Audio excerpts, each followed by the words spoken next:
Hey there. I'm excited to announce this to you today. This is what you've been waiting for in your spiritual quest. This is something I've wanted to do for a long time, and I'm finally ready to announce it that it's ready to go. It's the Grief to Growth Community Circle. Now, this is a sanctuary where like-minded souls are united in their journey through grief and towards personal transformation. It's more than just a place. It's a beginning. It's a commitment to growth and understanding. Here you're finding not just a community, but you're entering a circle of trust and depth. You're going to engage with interactive coursework. You'll dive into exclusive podcast episodes and partake in discussions that illuminate the path from mourning to empowerment. This is a realm where every question is honored and every individual's journey is validated. To be part of this exclusive circle, visit us at grieftogrowth.com/community or look for the chat icon at the bottom of every page on the main website. Remember that entry is a privilege because I want to ensure that every member is as dedicated and genuine as you are. You must apply to join, but the journey within is worth every step. So go ahead and join us today. Check it out, grieftogrowth.com/community, and I look forward to seeing you there. Hi there. Welcome to the Grief to Growth podcast. Your host is Brian Smith, spiritual seeker, grief survivor, and life coach. Brian believes that the worst tragedies of life provide the greatest opportunity for growth. Brian says he was planted, not buried, and he's here to help you grow where you've been planted. In each episode, Brian and his guests will share what has helped them to survive and thrive. His sincere hope is that this episode helps you today. And now, a brief word from our sponsor. When I decided I was going to do a podcast, I knew there were more moving parts than most people expect. How do you record a podcast? Where do you host it? How much will it cost? Do I need special software? How do I distribute it? All these questions were in my mind. I was all set to go with another podcast hosting company. Then I heard about Anchor. I believe that Anchor is the easiest way to make a podcast. Anchor gives you everything you need in one place. You can use it right from your phone or from your computer. Anchor is not only free, you can even make money from your podcast with no minimum listenership. Anchor's creation tools allow you to record and edit your podcast so it sounds great. They'll even distribute your podcast for you so it can be heard everywhere: Spotify, Apple Podcasts, Google Podcasts, and many more. So download the Anchor app or go to anchor.fm to get started. That's Anchor, ANCHOR.FM as in FM radio. And now, back to our episode. Hey everybody, today's episode is with Diana Bloom. I met Diana recently when a friend of hers who had heard my podcast asked her to reach out to me to tell me about her album, Beautiful Sad Grief, which she wrote after her husband passed away. And it's a beautiful album, as the title suggests. It's a very sad album, as the title suggests. But it's also a hopeful album, as she talks about how we can grow through grief. So she reached out to me, and I thought she'd be a perfect guest for the podcast. We had a great conversation. So listen to the conversation and make sure you stay around to the end because Diana has allowed me to include one of her songs at the end of the podcast. Hey everybody, this is Brian Smith, your host of Grief to Growth, and I'm back today with another episode. And today I've got with me Diana Bloom. Diana and I met, I think, on Facebook, and we're going to talk about her experience. I'm going to read her introduction here. She experienced the death of her spouse at the age of 37, which was now 17 years ago. Her husband was diagnosed with lung cancer and was gone in 111 days. Diana was left behind with a broken heart and 3 teenage sons who struggled through adolescence without a father. Before her husband left, he told her he would help her from the other side. His words were true. He's been guiding her throughout his physical absence through signs and synchronicities. Diana says that the love and loss of her husband has been a journey of finding and loving herself. She believes that grief lasts a lifetime.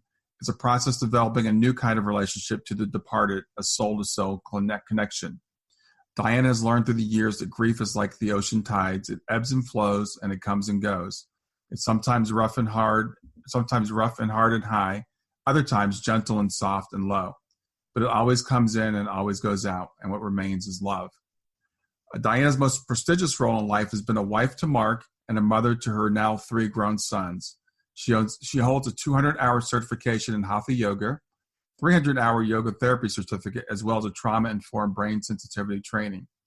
And Diana has written and recorded 5 songs around a grief loss theme. It's titled Beautiful Sad. And she says, sad is beautiful because it means we have loved and lost, but we have loved. And Diana hopes the music will find its way to those needing comfort from the loss of a loved one, and to consider the possibility that those departed from our physical presence aren't gone. They've only gone ahead of us. And I can say that I bought Diana's EP, and I've listened to it, and it is absolutely beautiful. And it's available at beautifulsadgrief.com. So with that, I want to welcome Diana Bloom. Thank you so much, Brian. Glad to be here. Yeah, it's great to have you here. And I really want to talk about your story and what led you to writing the song to writing the EP or the album. I can say that after the loss of my daughter, music has always been really, really important in my life. And after the loss of my daughter, I found that music really helped me to get through it, listening to people that had gone through similar things.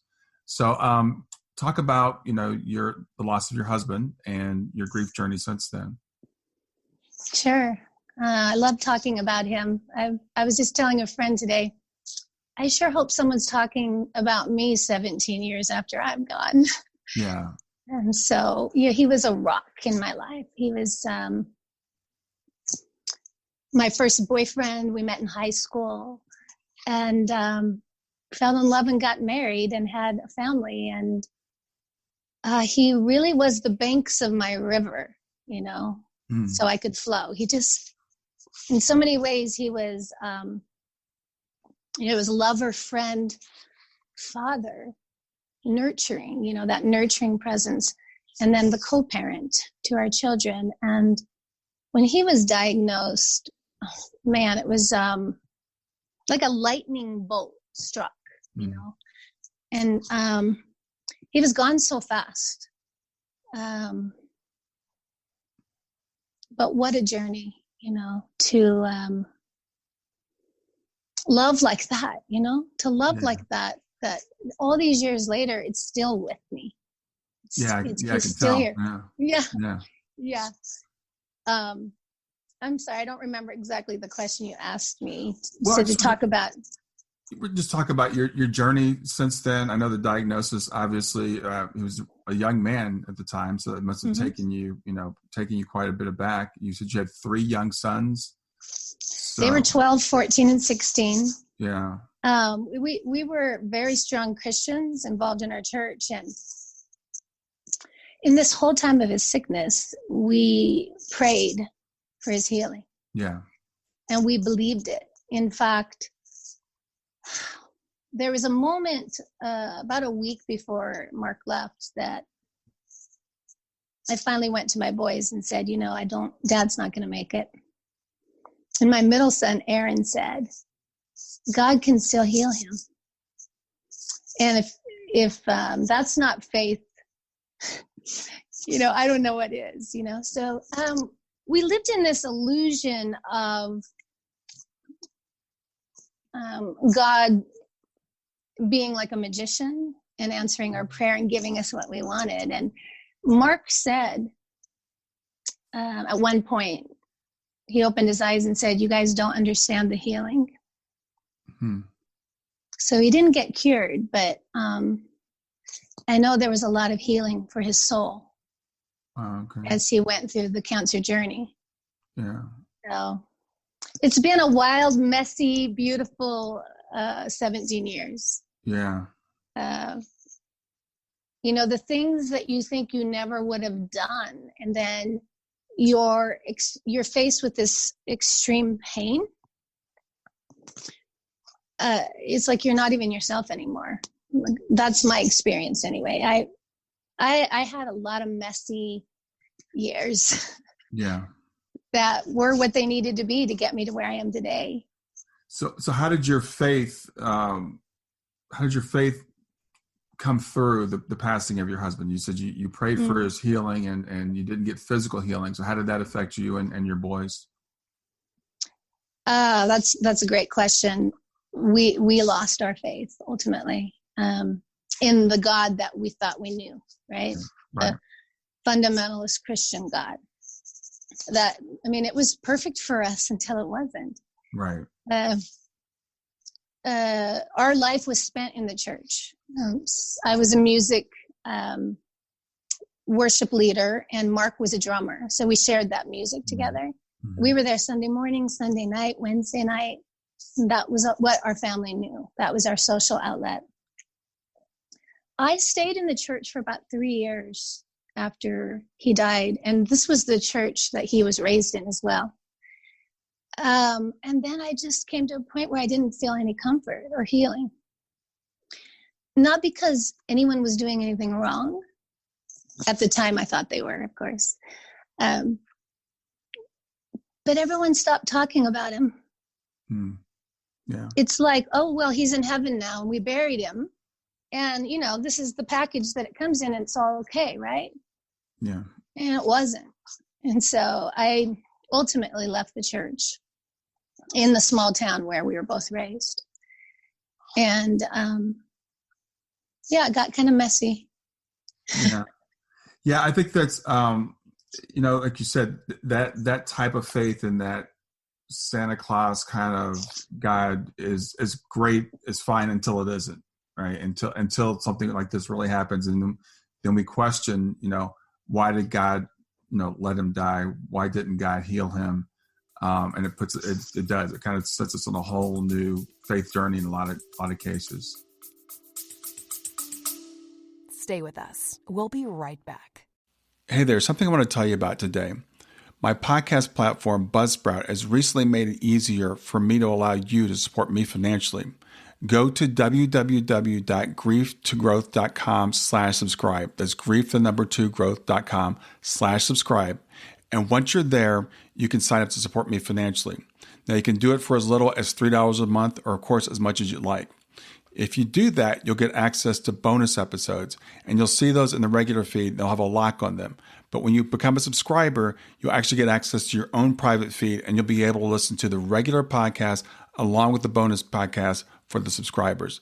I want to thank you for listening. I want to thank you for sharing the podcast. And I want to thank those of you who support me financially. Have a great day, and on to the episode. Yeah, we followed this prescription, right? If you have the elders of the church come and anoint the sick with oil, they'll be healed. Mm-hmm. If you have faith as big as a mustard seed, and we had all of it, we did it all right. Right. And he still died. And I began to say, my pain is bigger than the God that I think I understand and know, the God that I worship. It just couldn't hold the pain. It was too small, too limited, which then, of course, has put me on this journey of yoga and meditation and exploring all other kinds of religions, just opening. Yeah. Instead of being so narrow. Right. And like I said, no one did anything wrong. I just grew out of that place. Mm-hmm. So did you get into the yoga, because you're obviously very, very much into yoga with your hatha certification, et cetera. So was that after Mark passed? Yeah, many years after. It wasn't until 9 years after his passing that I went to my first yoga class. And I think back, what if I had had yoga then? It could have helped so much. But I also know it's perfect how it was. Yeah. It found me, and I found it when I found it. Yoga for me was evil, scary, because that's what I was taught. Yes. I think since then, the fundamentalist church has maybe widened their view on yoga, but man, it was evil then, so I think that's probably why it took me so long to get to it, letting go of the old beliefs. Yeah, when I was doing yoga back when I was going to church, an evangelical church, I remember one of my wife's friends saying, well, yoga is evil. You're opening up your mind, and you don't know what might come in. I would go to yoga class after church, and I thought it was like a continuation of kind of my worship experience. And I thought, why do you think that bad things are going to come into my mind when I open my mind? Why wouldn't good things come into my mind? I never really understood that. But Yeah, I think the church, a lot of the fundamentalist church still does frown on things like yoga, anything that's outside of their prescription of how we're supposed to reach out spiritually. And how we're supposed to grieve. I mean, I had people say, with their husband sitting next to them, telling me, don't make any big decisions for a year. It takes 2 years to grieve. And I was just like, how do you know? Yeah. And here's the mystery about grief. My sister was widowed, I think 6 years after me. Completely different experiences. Mm-hmm. The way we expressed our grief, the way we moved through it. And I just come to believe there's no wrong or right way to do it. It's just the way we do it. Yeah, I agree. And I noticed you said in the intro that you gave me that you believe that the grief journey lasts a lifetime. Because a lot of times people will say, well, how long am I going to be in grief? And when am I going to get over it? And when am I going to be able to move on? So what are your beliefs about that? Well, it does get better. Yeah. I have joy today. To a degree, I've never had joy. I think it's because of the depth of sorrow has allowed me to go into a greater, deeper joy. I believe that it comes up. I mean, I've had 2 sons that have had marriages that he wasn't there for. I don't live in it quite as deeply and as long, but I have the moment, arise like of a little hint of sadness.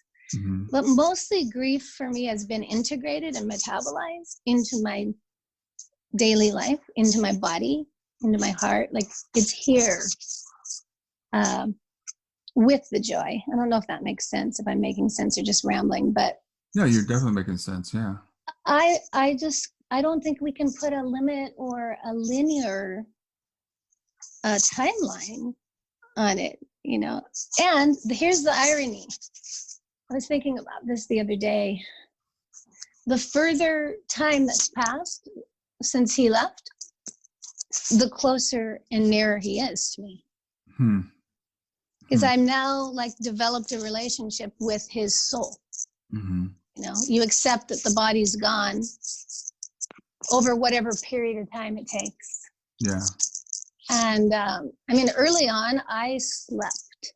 That's how I coped. I got my kids ready for school, came back home, I went to bed. Yeah. And then I got up and did what I needed to do. It was like I was just a walking zombie. Mm-hmm. But this isn't true for everyone. It's just my experience, which is true for me. And so this journey has just given me a greater compassion. Yeah, those early stages. Oops. Those early stages, they're different for everybody. And when I was writing in my book, and as I talked to so many people, some people can't sleep at all. And some people, all they want to do. Some people don't eat at all. And some people, all they do is they want to eat. So it's different for everybody, and that's okay. To just go through it, however, it comes to you. But I do believe that while I don't believe we get over it, as you said, it does get better. We learn to integrate it into our lives. We learn to carry that weight with us. And while the weight doesn't get any lighter, I think we actually get stronger by carrying it. And I think, as you said, one of the keys is developing that ongoing relationship, which, again, for a lot of times in the churches that, we were part of, they're like, well, they're gone. They're in heaven. You'll see them again when you die, but you really can't have a relationship with them right now. Yeah. I remember early on talking to my pastor about that, because I think there's a scripture somewhere that talks about, not talking to the dead, or maybe just a training, a learning. I talk to the dead a lot. I've been talking to Mark since he left. Yeah. He said he'd help me. So he was this man of a few words, but true words. Like he wouldn't have left me with a false hope. Mm-hmm. And so he must have had some some vision into where he was going as he was fading from his body. Yeah. To be able to tell me that. Yeah. Yeah. It's I just think, such a nugget of gold for me to hold on to. yeah, as people get closer, especially in a prolonged illness type of situation where they know they're transitioning, it seems like a lot of times things start to open up to them. And I've talked to people that are hospice workers or people that work with people that are dying, and they'll say a lot of times they'll start to, they start to get insights, and they kind of get a feeling they know where they're going, and they'll say, "Hey, I'm going to be here." So you said he was telling you that he was looking to leave you signs and synchronicities, and you've had some of those. Stay with us. We'll be right back. Hi there. I'm really excited to tell you about my latest ebook. It's 4 lessons that you can learn from the near-death experience without going through all the trouble of dying to learn them. I've been studying NDEs for several years now. I am completely convinced that not only are they 100% real, but that there's some very universal wisdom that we can get from the near-death experience. And I've distilled that down in this book into 4 short lessons. And I've also given you all the reasons why I believe that NDEs are absolutely real. So go to www.grieftogrowth.com/NDE lessons to pick it up for free. www.growth.com/NDE lessons. I hope you enjoy it. He didn't say how he would help, but he opened his eyes at one moment towards the end. He was still clear, but sleeping a lot. And he said, I think I have said, I don't know how I'm going to do this without him. I didn't realize he was listening, Mm-hmm.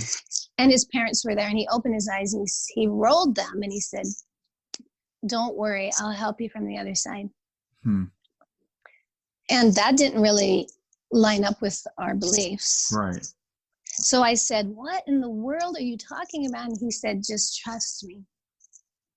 So he never really told me how, but it first appeared in that first couple months. I'm driving around the small town where we both grew up, and it's like my eyes were drawn to this curb, and it said 54 on it. The number 54 was painted on a curb. And I'm like, oh, that was his football number. And that's when they started coming. Like, he plays with me in a way, like through butterflies. Butterflies are a really big one. Through helicopters. He loved helicopters. That was his dream, to fly helicopters. Interesting. Okay. So I just keep looking. Even today, I'm like, I'm watching and waiting for him to show up. I know you get that because I've listened to a little bit of your journey and your grief, and Where did you get this belief in the signs and synchronicities? I think it must have been planted through him saying he would help me. Okay. And I call it a gift of grace so much. I mean, even being where I'm at today, how we heal is so mysterious. I mean, people would say to me, it takes, time. And I hated that phrase. Like, time equals my person that's gone. Time equals I didn't get it. Yeah. I think it's just a gift of grace that, like, I was able to do yoga. I was able to inquire within. I was able to be so messy. Yeah. So, it's interesting because I talk to so many people that have lost loved ones, and they'll say, I don't get signs or I don't get synchronicities. And then as I start talking to them and I start telling them about some of my signs, then they'll say, oh, yeah, well, I got that. I've got those types of things. So it's interesting that you somewhere, maybe just intuitively picked up on, these things were actually signs, because the signs can be subtle. They can easily be dismissed as coincidence, usually. And we really, I think, once we open up to them, then it seems like we start getting, even more of them. And I get them like constantly now, just like all the time. Everything from, like you said, butterflies to finding birds' feathers to seeing certain numbers over and over again, to Shayna doing weird things with electronics, because she loved electronics. I'm messing with my phone, or just all kinds of things like that. Yeah, I have a story about that. I probably was one of the beginning ahas of, oh my God, he's still here. Mm-hmm. It was 6 months after he had passed. I was working at our church office, and my pastor called me in to the office and said, I want to talk to you before you go home. I'm like, okay, sure. So I went in there, and he said this phrase to me, which was out of character for him. He said, don't be afraid to be a butterfly.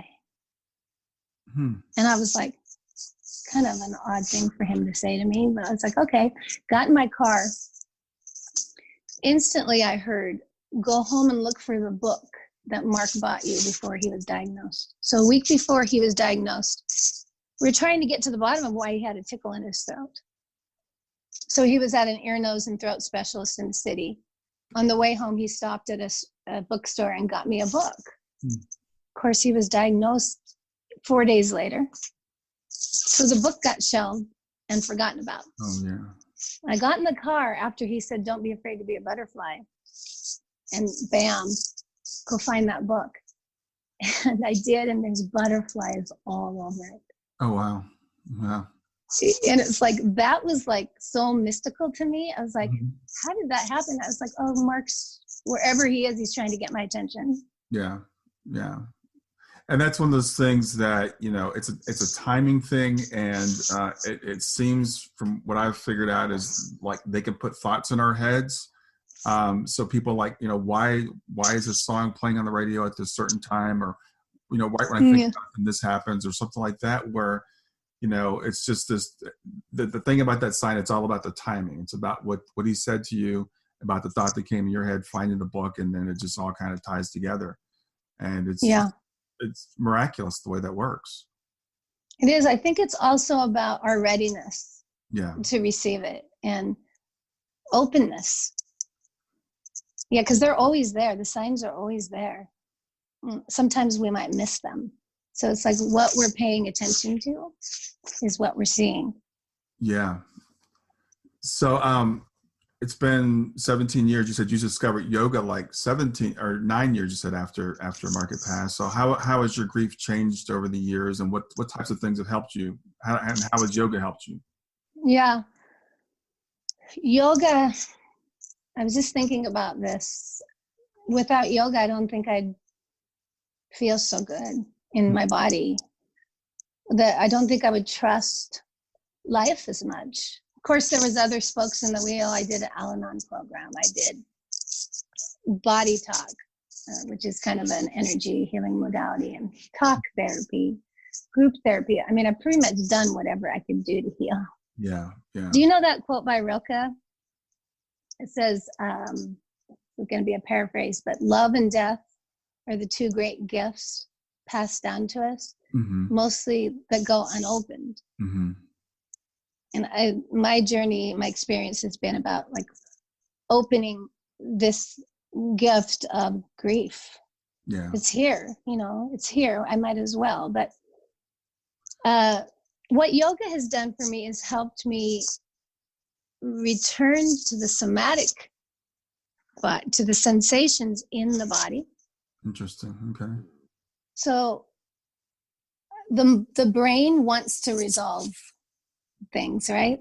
I want to understand, why did he die? Well, the brain doesn't really do a great job. It just circles, trying to resolve.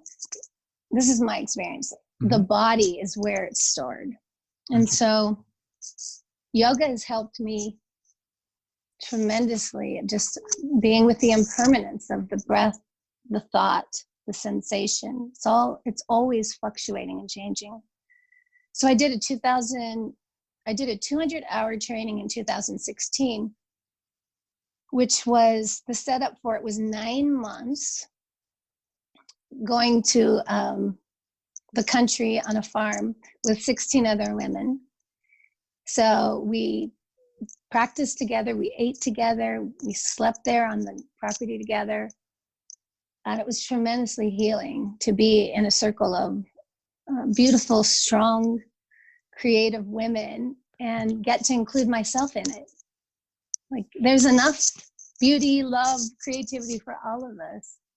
So that was the first piece of yoga that really began to feel some lightness and relief in the body.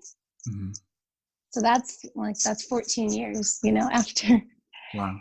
his death. But it takes what it takes. Yeah. Well, you touched on something there that I think is really important. Grief it's work. It's all consuming. Oops. It's I think I lost you. I'm still here. I got to find you again. There we go. Let me turn your video back on. There we go.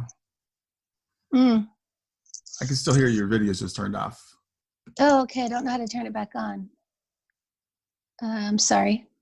That's right. The host has asked you to start your video. Oh, there you are. You're back. Yeah. So it is. It's work, and it's exhausting, and it takes as long as it takes, as you said. It could be, and it's never really over. So I don't say that to discourage people, but what I try to encourage people to do is to lean into it. Because I think if you try to avoid it, it's coming for you anyway. So if we can do things to avoid it. And I like what you said, about the gift of grief, which sounds so bizarre, but we do have it anyway. So as long as we have it, we might as well figure out, what do we do with it? How do we integrate this into our life and, make ourselves, better people, hopefully. So what are your thoughts, or what are your beliefs about, where Mark is now? Obviously, he's still a part of your life. How has that changed from your Christian background? Yeah, well, I really don't know. I know that he lives on in an energy form. I feel him. Mm-hmm. It's mysterious, right? I don't really know, but I also don't really even know what God is, because I know that's a charged word for a lot of people. Mm-hmm. I kind of just refer to it as the mystery now. It's like, it's what's animating you and me and all of us and all of life, all of nature. So it's much bigger of a perception. Where Mark is now, wherever he is, he's not far. Yeah, I like that. Yeah. Yeah. So how are your boys doing? They're grown now. How are they doing after? They're grown men. Yeah. Yeah, they've all three opened up to good love, which to me is a wonderful sign of healing. To watch their mother be left behind. I was really so helpless and lost when Mark died. And there they were in a way, they lost both parents as they knew him. Mm-hmm. Yeah. But they're doing well. One's on the coast, one's near Portland, and then one was in Bend, which is why I moved here, and now they're near Portland again. So, okay. The youngest one is a police officer, just like his dad was. Oh, wow. So I feel like that's probably its own way of bringing alchemy to a loss of your father when you're 12. But yeah, they're all good men, kind, emotionally intelligent. They were left behind with a mother that I shared everything, maybe too much at times, but they saw that it was okay to cry and talk about it and feel your feelings. Yeah. Yeah. So, I mean, it's definitely instructed and affected all of our lives. We're all different people. Absolutely. Than we might have been. It's so easy to sometimes to say, like, what if, like imagining Mark being back here with how we are now, but that's not even a possibility. Right. We're all so changed because of it. Right. Yeah. We definitely become different people. And again, that's something people say, well, when am I going to get back to the person I was before? And I'm like, I'm sorry, that's not going to happen. You're not going to get back to the person you were before. And that's not necessarily a bad thing. I mean, I think it's good to take this and integrate it into our lives and use it to grow and to become better and stronger people. And of course, the human part of us would always want to have that person back. I would do anything to have my daughter back. Sure. But if I had her back, I wouldn't be talking to you right now. There's no telling what would be, happening. So I just have to trust that whatever has happened is for the best. And even if that's not the case, I need to make the best of it, So whatever we're given, we just have to play the hand. Yeah. And it doesn't mean that we bypass the emotions. Right. Exactly.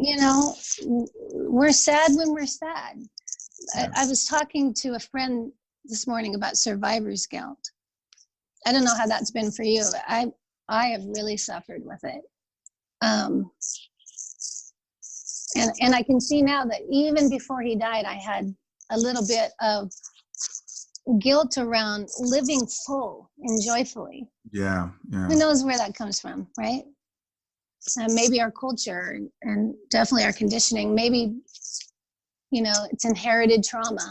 Who knows? But that's a big piece of my healing is, living full. Yeah. Feeling joy. And not feeling guilt about, feeling happiness when someone died. That's really common. And I think that comes from us thinking that they're missing out. Like I'm here and I'm enjoying myself and they're gone. Whereas that hasn't been really an issue for me because I don't look at Shane as missing out. There is some of that in terms of like, she didn't get to graduate from high school. She didn't get to learn how to drive. She's not going to get married. Those are things that I'm missing. The way I look at Shayna's life is going on. Shayna's having a great time. And the interesting thing is, this is a lesson for me, that the week before Shayna passed, she was in Florida on a volleyball trip and she was staying at a resort. She and her volleyball friends, Shayna was 15. They're having the time of their lives. They're going out to dinner. They're driving around in golf carts in the resort and all this stuff. She didn't once call myself or her sister who were back here. And so, like her sister said, Shayna, don't you feel guilty? You're like having such a great time and not calling us? She's like, no, I know you're doing okay. So the way I look at Shayna right now is Shayna's having a good time. And Shayna that's just the way she is. She's having a really good time where she is. So she wants us to have a good time here. And her sister, Kayla, is 3 years older. And she obviously, struggled with her sister being gone because Shayna was 15, Kayla was 18 when she passed.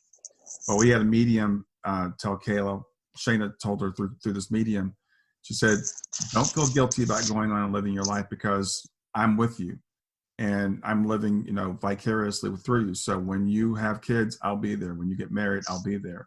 And Shayna gives us signs all the time that she's still very involved in our lives. So I don't have survivor's guilt because, like I said, I think Shayna's, I don't view her as, she didn't cease to exist when she passed. And the good thing for me is I had studied so much of this afterlife stuff before she died because of my fear of death that I knew the moment she passed, she just stepped out of her body and kept going. Wow. What a great shift of the lens to see it through. They're not missing out. Yeah, no, not at all. Yeah. No. Yeah. I don't feel like, it's very common, as you said, in our society, even if you grow up in the church, you're taught, okay, the dead are asleep and, they're asleep. And when Jesus comes back, then they'll rise from the dead or whatever that happens.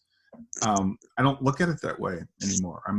It's a continuation of life. As you said, Mark he's here right now and he's a lot closer than we think. So that's just one thing that I was fortunate. I've got other issues, right? I'm still sad. Yeah, of course. It still sucks, but I don't have that part of it that she's missing out. Because I know, I know how Shayna is, and I know she's having a great time. And she, with all the signs and stuff, I know she's still here. Right. Yeah. Thank you for sharing all that. So let's talk about the music. I love the album. When did you write it? How long ago did you write it? It was around 2016, Okay. same year that I did the yoga training. Okay. So what I've learned about myself, and Mark was my music partner. Mm-hmm. He was like buying music equipment, setting up a recording studio. We were doing all that when he got sick. Mm. So I think a lot of the music died with him. Mm. I was a little bit codependent then. And yeah, I think this project is about me saying yes to life, to the music again. Yeah. So I'm still here, and I still have songs to sing. Yeah. But losing him as a music partner was devastating, beyond, partner and co-parent and all that. Yeah. So the title came while I was recording the songs. I was sharing with my producer, John. And I don't know which song I shared with him, maybe You Live in Me. And when I was done, he's just like, oh, that's so beautiful and so sad. And I was like, that's the title of the project. Yeah. Beautiful, sad. Yeah. And it was so fun to work with him and just find my voice again. Yeah. So yeah, it's been out for a couple of years, but I really trust in timing and readiness, and it's also a tricky topic in our culture. People don't want to immerse themselves in grief or talk about death, and this is pretty explicit. Yes. Project about death and loss. Yes. So. Yeah, it's interesting because as I was listening to it, the summer that Shayna passed, I discovered it had been out for a while, but there's an album by a group called Evanescence, and it was their self-titled album. It wasn't their first album, but there's several songs in the album that are about loss, and I found out, it's just really weird that sometimes you think when you're going through loss, why do we like to listen to sad music when we're going through this? But I think it's just so you don't feel alone. You feel like someone else is expressing the emotions that you have, and you do have to process those emotions. You can't just bury them. So that album, I listened to it just over and over again. I would just walk and just the album. And I think the songs that you've written for this album are similar, that people can say, okay, yeah, this is exactly what I'm feeling, and can sing along with it and just express those emotions. They have to come through us. Yeah. So I just trust. Yoga teaches us that we have a right to our actions, but not the fruit of them. So I recorded it, I released it. Who's supposed to find it and hear it will. Yeah. There's no need to coerce or try to manipulate the process. It just is the process. Yeah. Well, it's really, generous of you to put it out there for other people to discover and to have access to it, and to, again, provide them healing, on their journey. I posted on my Facebook page. Obviously, we're talking about it now. And you can get it at beautifulsadgrief.com. So I think it's a really, it's a great project, and I hope, the right people that will find it. Yeah, I believe that as well. So where do you go from here? Well, I've written 5 songs about life. Okay, cool. Instead of about death. Yeah. My brother at 53 adopted a baby, and as a solo person, and this baby is amazing. His name's Astor, and I went to help my brother when Astor showed up, and we wrote some really beautiful songs. So I've been working on those. Oh wow! Okay. I'm working on a creative project with a friend of mine, Teresa. We're doing some oracle cards, grief decks, writing some poetry. So yeah, this is a really rich, creative season of life for me. Yeah, a lot coming out of this. Interesting. Mm-hmm. So death is an opening, right? It can open to creativity. Yeah, it can. If we allow it to, and as you said, it takes some time to process. You know, it's not an overnight thing for you. It took several years before you wrote these songs and put out the album, and before you discovered yoga and stuff like that. And for myself, it took me about 4 years. Shana, it was 4 years in June since she passed, and that's about the time I started with the podcast and the book and the coaching business I've gotten. So it is a process. It does take time. What I try to encourage people when they're going through those first days of it, because I remember what it's like. It's like, I'm not going to be able to survive this. There's no way I'm ever going to be able to feel joy again, or to, like I guess, kind of be the person that I was. And you won't be the person you were, but you can still be a productive person. You can still, have a good life. You can work on that relationship with the person that crossed. As you said, it sounds like your relationship with Mark is still going strong. And it's weird to say that it's getting stronger, but when I think about Shana, I think about her every day. I mean, first thing I wake up in the morning, it's the last thing I think about at night. She's what's driving my whole business. And I think about, I probably think about her more now than I would if she was in college, if she was, up the road at Ohio State or something. So I think in a sense, we're actually even closer than we were before. Yeah. There's so much irony in it. I find it's a thing I wouldn't have chosen. Yeah. But it's the thing I wouldn't trade. Yeah. Of course, we don't want people we love to die, but the truth is, everyone's going to die. We're all going to die. Right. And I live with it every day. And I think it's given me more of a perspective on, witnessing, oh, there's a bird. Yeah. Oh, look at the mountain. Just not missing my life so much, being more present for it.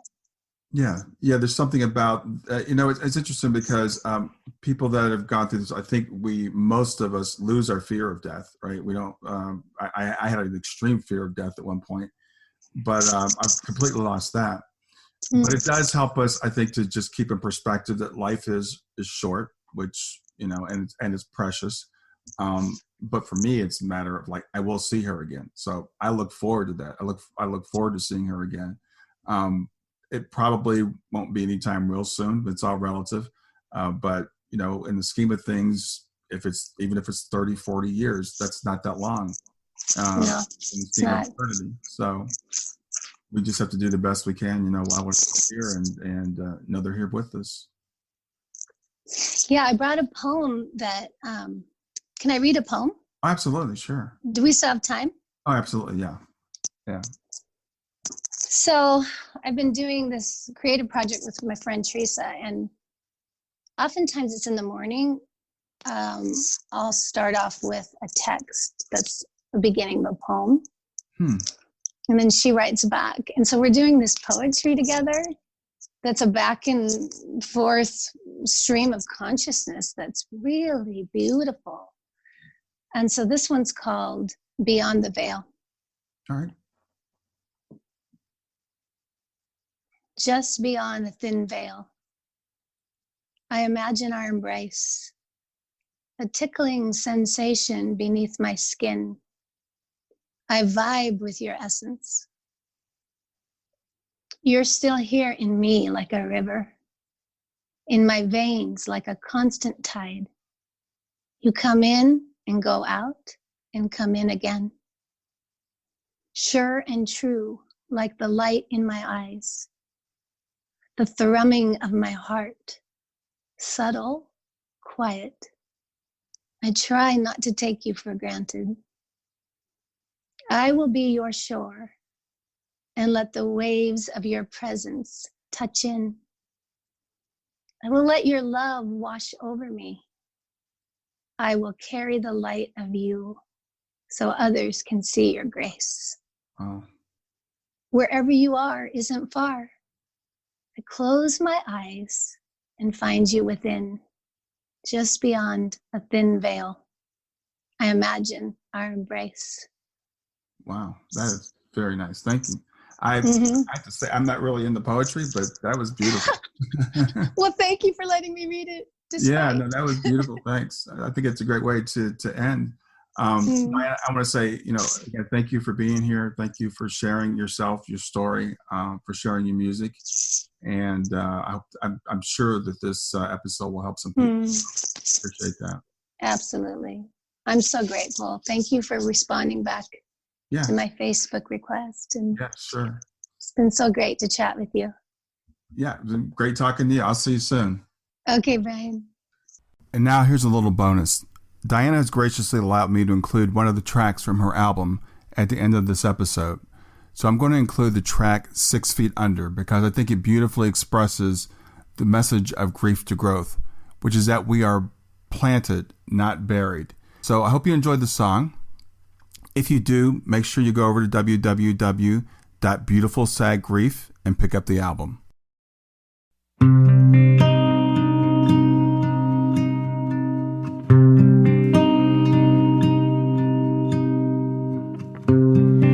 Autumn came and left, leaves falling from a branch.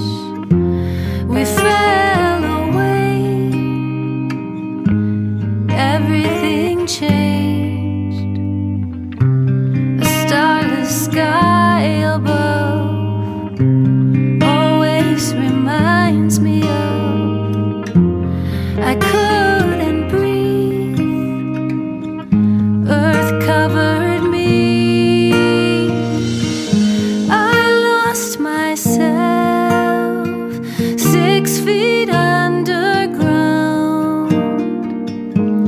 My hopes and dreams buried all around. Unearthed in the dark, the hurt somehow healed me. I found myself 6 feet under.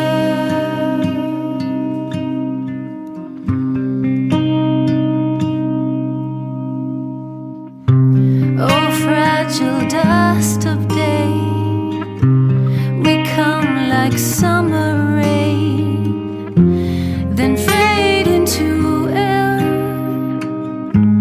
and everywhere the residue of us returns to radiance.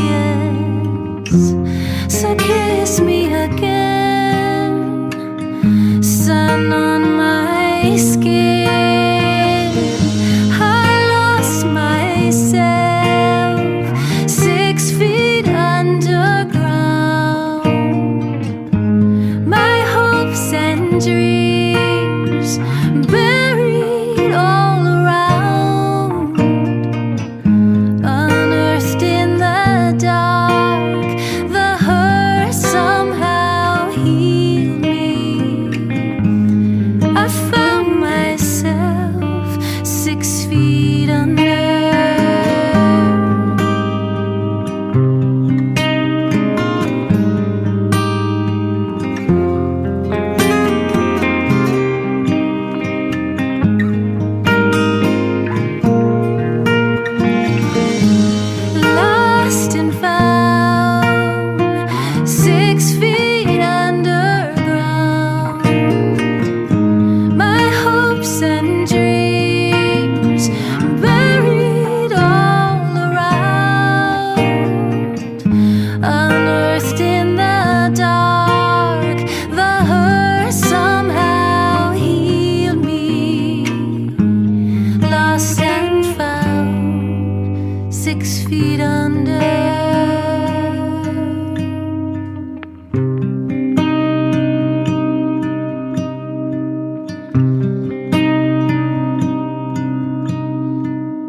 Thanks for listening. This has been your host, Brian Smith, with another episode of Grief to Growth.